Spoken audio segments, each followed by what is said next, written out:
He's currently fleeing 3 meters forward. This Josuke feat is crazy. Imitating his father's voice, like damn. The air bubble passes right through him. How Kira doesn't notice that it's not his father talking anymore, I don't know. You would think you would know your own father's voice. Bullseye. Press the button. Making him kill his own father's devious work. That's devious work. I feel like people don't talk about that from Josuke a lot.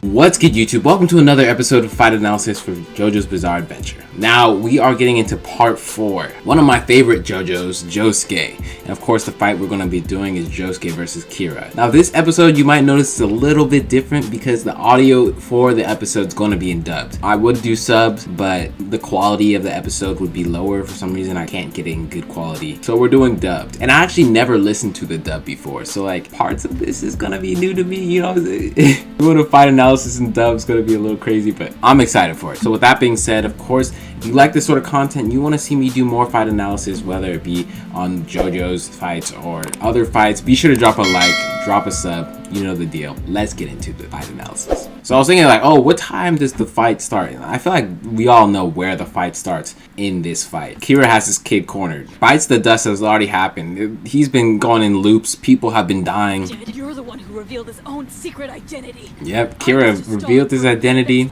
and by a stroke of luck, we got Josuke hitting this pose. And, you know, they have their little talk, right?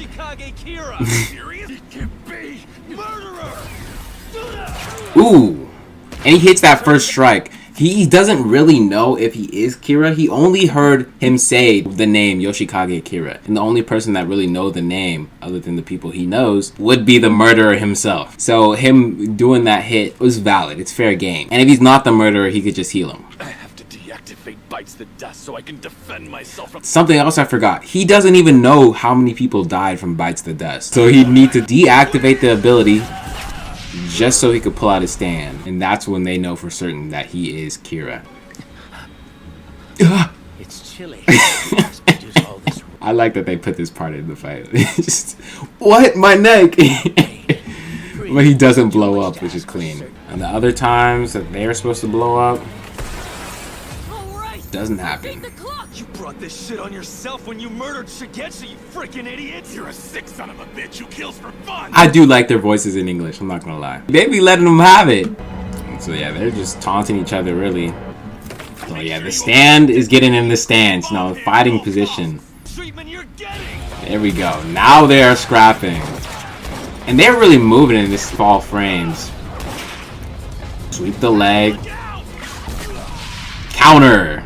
As he's falling, gets a hit off on him. Now, we know that Josuke's fighting skills is way better than Kira's. So, like, in hand-to-hand combat, it feels like Kira would lose every day of the week. He's slow, but don't let your guard down! Zahando clutch. Bring it! I know, I'll use the plant. And the plant is gone.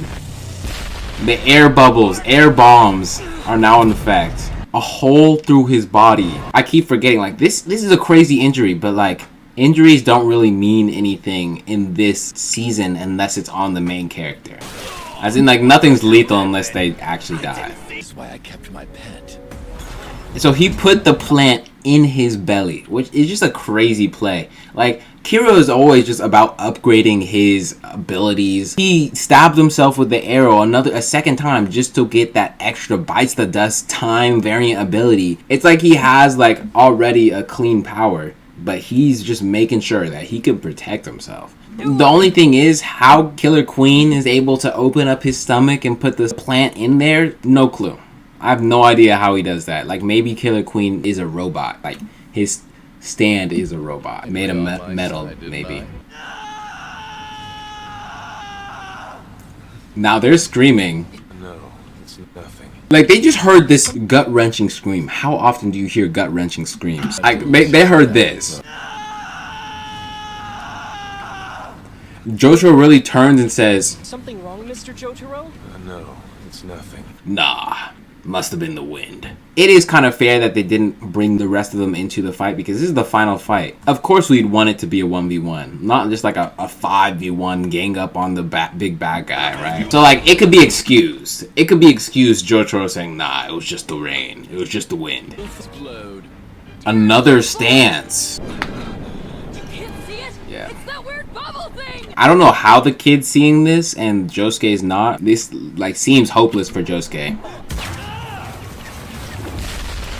But that was quick thinking. Definitely quick thinking. Okay, it's coming! And Josuke kind of has to approach Kira because like in this situation, his friend, it's kind of hard to see at this angle, but his friend is on death's gate, sitting right next to this big bad guy that could blow anything up. So Josuke has to go on the offensive here.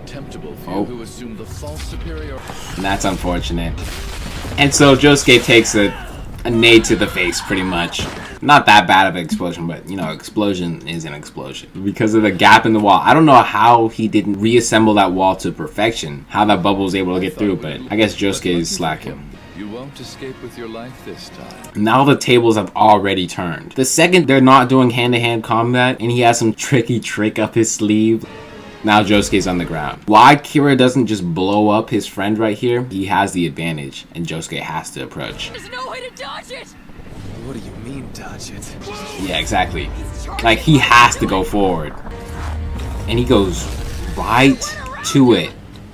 He didn't detonate it because it was a little too close. His nades have power, and he hasn't really exploded himself once. Not once. He's blown a lot of stuff up, but it's never been himself. Now he has to back up. He has to get some distance. But he turned his friend into a bomb. I remember this scene. That's what he was waiting for this whole time. You can't touch him!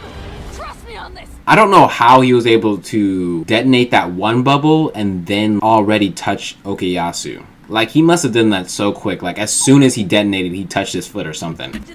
And this kid is so goated for, like, knowing this. Because he's like, oh, okay, like, you don't believe me? You're not going to trust my word on it? Alright, fine. Just be sure to heal me. And he goes to touch it. Like, he was fine with being exploded because he knew that Josuke could heal him. But that was crazy. That is guts.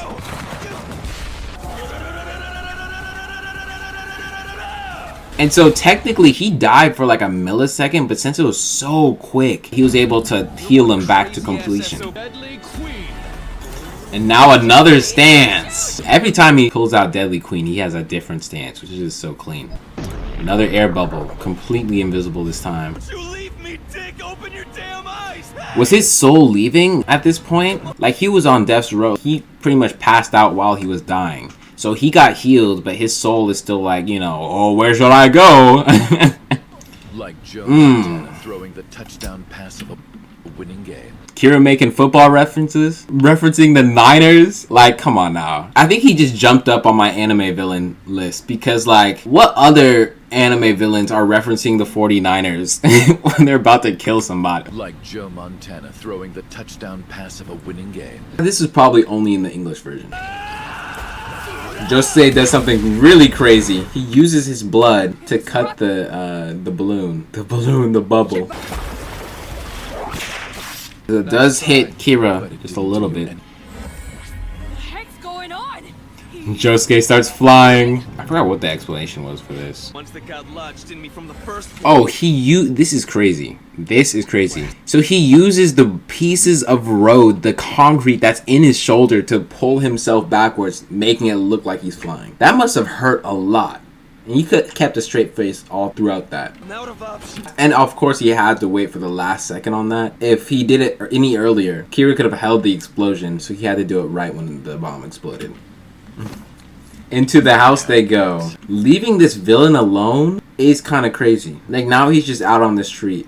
The only advantage I can think of that Jotaro has is that he knows what his face looks like. And since Kira already killed the barber that can change your face, then he'll have to stay with that face. And he can't, you know, completely disappear. So I don't know 100% if this would be the perfect time for him to run away, but he definitely could run away. This is sick. A victim to panty grabber. He grabs some panties and blows up. Not even mad about that dude dying. Like, Such pure, pristine fancy. Like, he's happy as he goes. So now they're hiding in the house. And so Kira's just blowing bubbles into the house. And he's kind of just going to start detonating it when he thinks that it's at their location. So he's pretty much playing a game of Battleship. Where he blows the bomb. He's like, oh, did I hit? You can get out of the way! Oh, and the bubble starts following him. Now he's just backing up. Slowly but surely. You have to find Kira. Ellie's watching me. You have to find Kira, and he's just lurking around that the fence. Shining diamond. So Josuke, he's on his smart shit right now. He traps his blood in a little container. Ooh, he does get hit there. Yeah, he takes a blow. He takes a blow. Deadly Queen. And it looks like he misses because Deadly Queen does that, right? But Josuke uses his dried blood to return it The rain stopped. to Origin. That's tough. An unexpected shard of glass through the back. At high speeds too, because it was really like a bullet. Josuke also, he's not looking so hot. He has like pieces of wood in his leg. He's bleeding all over. It doesn't look like he's gonna like make it.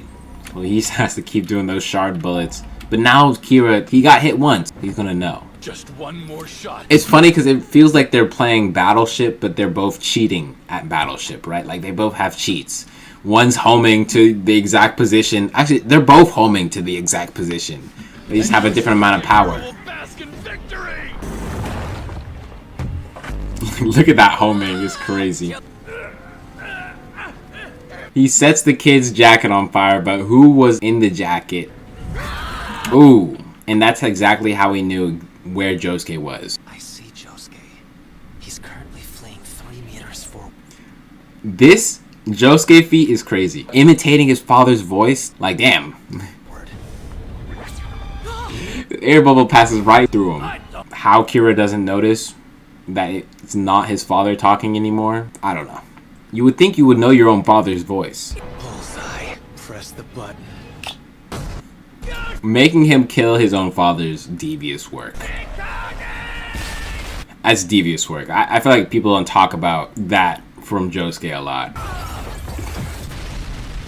But surely, yes, after a huge explosion goes off, I don't know how the small explosions weren't setting off any alarms from these guys. But the big one finally gets their attention. Yeah, you splattered the room with him. Now? Josuke. And yeah, he forgot about that second one. Like, the shock from Josuke outsmarting him was so much that he forgot that there was another bullet aimed towards his heart or whatever. Yeah, so he starts tweaking. Oh, Josuke's come out the house. Big mistake. Now they both call out their stands. This standoff is crazy. Now he has to take that hand-to-hand combat. Yeah, he's making sure he's not getting touched. And we get the Oda Oda. An air bubble. Multiple. The plant was acting on its own. The plant was probably getting punched around so much from, like, you know, Josuke's punches, and he was just getting shucking around. He's like, okay, yeah, this is BS. So it acted on its own. It's now an explosive, and at this distance, your death is all but assured. Now, with this crazy bomb coming towards Josuke, injured Josuke can't really move. The man who we thought was dead moves the bomb. Hit him with the pose. You're dead. Okay, Yasu coming in clutch. Off you go. How the hell Got the did you- bomb. Ever since I was a little child, luck has always been on my side. Kira is tweaking because he doesn't have that luck. And Okuyasu steals Stray Cat. No more air bombs. And if he doesn't have that, it's like he doesn't have anything. Except Bites the Dust, but, you know, that only can work so much. And of course, JoJo pulls up Koichi's like, Mr. Jotaro. Since the whole gang pulls up, they now figure out this is Kira. The firemen are coming in because of the explosion. The scene is now crowded. More tweaking, more tweaking. Rest assured, They're about to try and save this man, the killer of the city. Modi gang can't let that happen. They won't let that happen because he's about to turn her into a bomb. Oh. no, we were too slow. And so the hostage wasn't what was wrong in question. You know, Kira has Bites the Dust. If he could activate Bites the Dust once more, they'd be in a whole nother trap. And since Kira is just so distracted by hands, this is probably what went wrong. Kira looked at the hand way too long, and he didn't activate Bites the Dust immediately. He could have, but no, he's busy doing this. Before he could activate Koichi coming in clutch. This is what I like to call so clutch. Making it harder for him to activate Bites the Dust. Star Platinum, unleash the world! Unleash the world! And yeah. Order. I made it in time. Jotaro takes the cake and he steals the show. Josuke doesn't get to finish him off. Star Platinum 2 seasons in a row. Oh, he gets a whole combo off. Tough. But he's still alive. Ooh.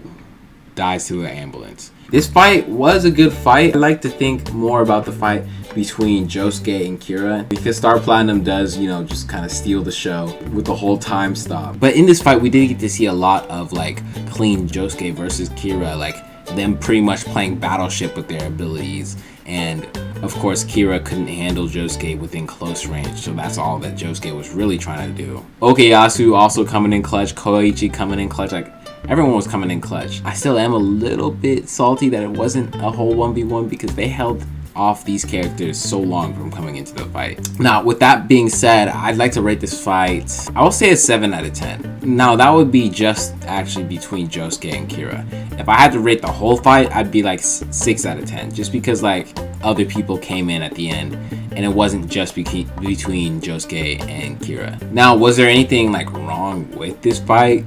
No. Both stand users were thinking like masterclass of their abilities, like they were using it to the top. And if there's one thing about the fight that I wish we got to see, would be the Bites the Dust. I wanted to see what would have happened if he went back in time. I still would like to believe in that theory that Josuke does go back in time and has to fix the timeline. Like I really wish that ended up happening, but we're not talking about wishes here, we're talking about what happened. And that was the fight analysis. Let me know if you guys have similar opinions to me, but otherwise, that's it. I'll catch you guys in the next one.